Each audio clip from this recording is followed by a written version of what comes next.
I gotta say, I haven't played a D&D type game in years, and I found myself behaving in that way. Like if I were playing, D6 Star Wars or Exalted or something, that wouldn't have come into it. But just like I found myself in that defensive crouch as if it were baked into the game. Anyway, I'm done. I ran roughshod. So I just want to get that out. No, I hear you. Go ahead. Yeah. No, I have a question. I mean, I have my own answer to this, but I trust you more than me on knowledge about game mechanics. But isn't this obsession with perception kind of a legacy of third edition? I mean, was there a perception skill? There really D&D? Wasn't. In the older D&D, there was, and remember, I mean, even before third edition, we're still talking about a multitude of titles.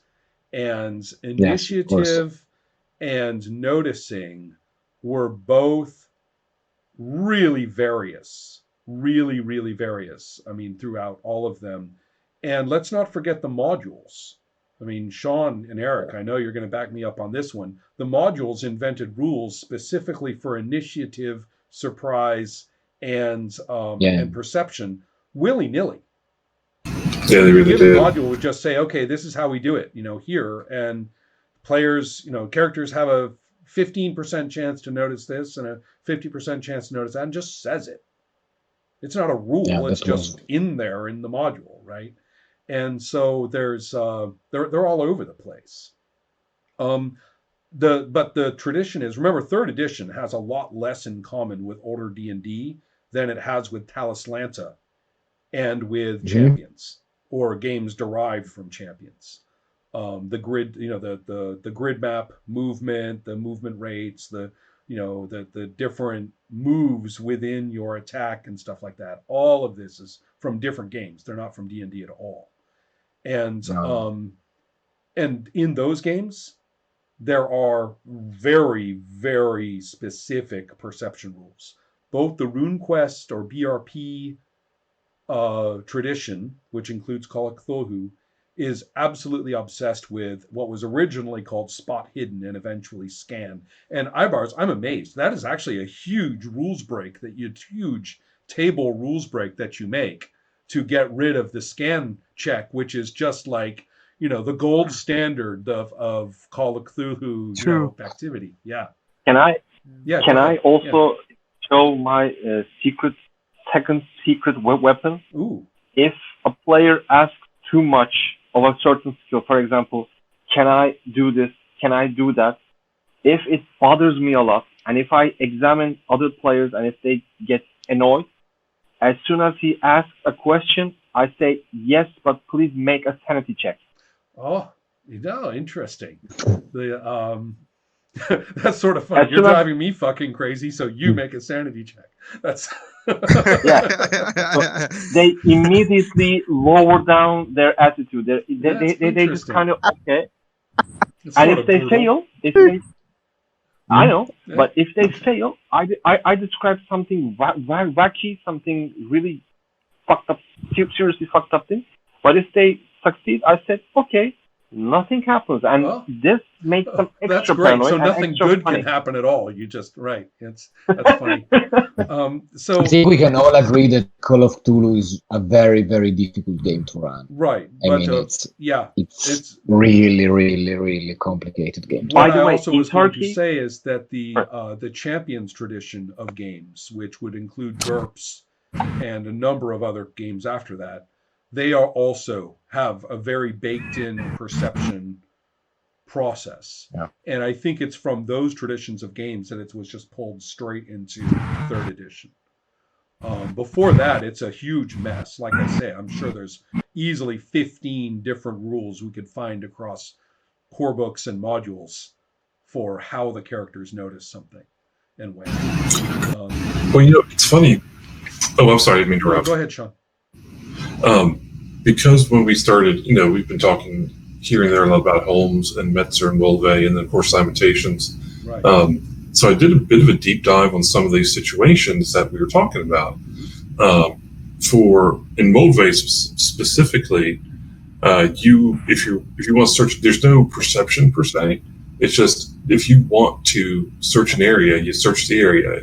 If you roll a 1, if there's something to find, and that's key, I think that a lot of people don't understand.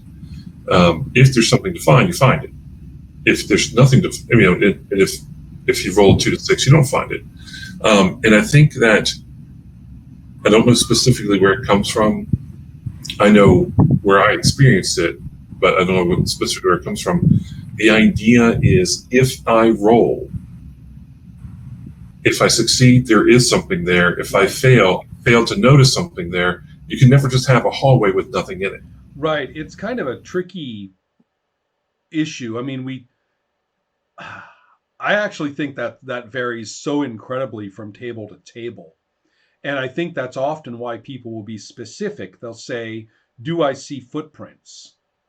Do I see, a torch? I mean, do I see this? Do I see that? Whether it's just describing whether they see it or whether they are spotting it with a roll. And sometimes it's got kind of a tentative, you're actually contributing to the stage setting yourself, right? And it's very tricky because it's a perfectly reasonable thing to, if you're fighting in a crowded or a cluttered garage with old cars in it, and you say, is there a wrench? It's kind of a rhetorical question. What you're really saying is, I grabbed the wrench because everybody knows there's a wrench. Right. I mean, that's so whether it's phrased as a question or as a statement is a weird social thing. It's kind of like you're deferring to the GM as really being able to say this, but you have no doubt that there's a wrench. You want to pick it up. And if the GM said there's no wrench, everybody would look at him funny and say, shut the fuck up. Of course there's a wrench. Yeah. Right. So it's a weird thing. I mean, we could probably spend hours looking at all the strange ways of, there's rolling versus not rolling. There's whether it's prepared to be there or whether the GM is suddenly thinking, oh, it would be reasonable to be there. Right. Or something like that. I mean, there's all kinds of strange variables at work that we can mess with. But I want to focus on the idea that the person could, at the worst, is just like they're throwing flack, right? They're just out there, is there, and in a way, the more you keep asking, the longer it's going to be before the monsters get you. I will even say, I think I've run into players who literally are trying to run out the clock on the session time, right, during play, by all these things, by a lot of these things. I want to go one more thing. I want to ask one. Oh, I'm going to go back to the butcher and ask him another question. Oh, wait, who else can we ask? Oh, I'm going to go ask the mayor, right? What do I see? Is there a this? Is there a that? And it just goes on forever. And sooner or later, okay, now the tiger jumps out and eats you because, yes. Come on already. So anyway, I was going to also talk a little bit more about, this is a tricky one because you've got, I won't go into them in length. One is really elaborate.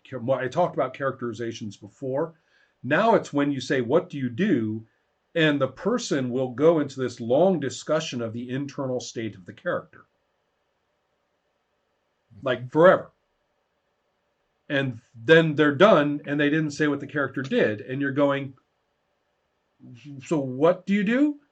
And they might say, well, nothing for now. Or they'll just start talking some more or something. Or finally, they'll suddenly remember they can do something and then they can do it. Then they say. Now, I know a lot of people just talk themselves through where their character is at in order to arrive at what they want to do.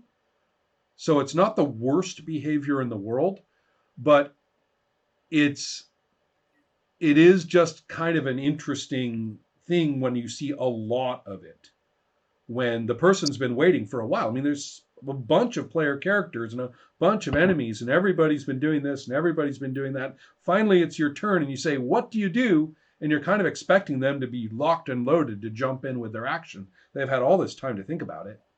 But no, they're going to talk all about, well, right now they're confused about this and they're worried about that and they're mad about this. And then I say, yes, but what do you do? Right. And I guess what I'm saying is it's when it appears over and over and over again is when I start getting a little bit kind of wondering what this is about. Gregory, you look like you're trying to say something. Yeah, just this strikes me a lot because I don't have a big experience by playing D&D, but the behavior you just talked about, I meet it like a lot in every game. And actually, I understood this by GMing Apocalypse World because it was my entry game, into this thinking this thing. Mm-hmm. And I have a whole table. I think we played like 15 sessions, and there is one player I never could know what he was doing. It was always like this, like we were inside a fight, everyone battle. And Apocalypse World is very like heavy on move, like you take things, you lose something, there's knives flying, and it was always like that, like, yeah, but what I want to do is I'm trying to make him understand. Okay, but what do you do to make him understand? Right, exactly. So it's not a D&D thing for me, but I understand that. I think that what I'm interested in thinking of is not of these as D&D things necessarily, but that they seem to get more common. And I see them from people I wouldn't ordinarily see them from. If I've played the games with somebody for a while, why do they start? Well, I don't mean to pick on, I'm going to pick on you, Sean, just for a sec, okay? I am pretty certain that if we were playing any other game and you knew that you were trapped in a poem, that you wouldn't start pawing the walls to look for secret doors. No, I think that's fair. I think that's fair. Because in my head, D&D is a different paradigm. And that's both good and bad. You don't. When you want to play D&D, you want to play Lamentations, you play Lamentations. You don't play, and you're not trying to play another game specifically. And I think there's a certain paradigm that goes with it, for good or bad. Well, but that's the interesting point, is that I am making the point. I feel like kind of the blue in the face guy saying it over and over again, that Lamentations isn't D&D. However, as you're saying, I mean, the force of it is so strong. The minute you see those characteristics, the minute you see the particular jargon of armor class, the minute you see the character classes with those names and stuff, it's like slam. Okay, there are secret doors. Secret doors are part of what we do here, right? And so, I see your point. But let's see. So here's what I was going to say. Some of the other weird things that let's go to that paradigm, okay? And I suppose we could say, well, that is the paradigm, but I would go so far as to say that it's not actually inherent in any of the D&D core books that I know. At most, the original Advanced Dungeons and Dragons, at most, is the one that I can think of that is the most in that zone of squad, check for secret doors, check every corner, sort of the clearing the hamlet of the villagers, tax squad. This kind of, scouts, okay, wait, signal up, everybody stop, scan, okay, forward again, that kind of thing. I've got my bow up, I've got my spear leveled, this way. I'm third in line, I'm fanning out to the left, and kind of just this whole approach as you go through. And the assumption in this kind of play is that the GM's trying to trick you. He's trying to trick you. Mm-hmm. There's going to be, a helpless, fainting, desperate, princess with her shirt torn down on one side, is going to pop out from the left and say, "Dear sirs, please save me. I have barely managed to escape." And of course, we all know that it's like a puppet on a stick and there's a goblin holding the stick, right? So when you go up and try and grab her, then they get you, right? Stuff like that. Oh yeah. You know that the DM is trying to trick you, and that all you've got to protect yourself are these perception checks, your 10-foot poles, your teamwork, your knowledge. And if anybody is so annoying as to like work against the team, if anybody is so annoying as to, bicker, right?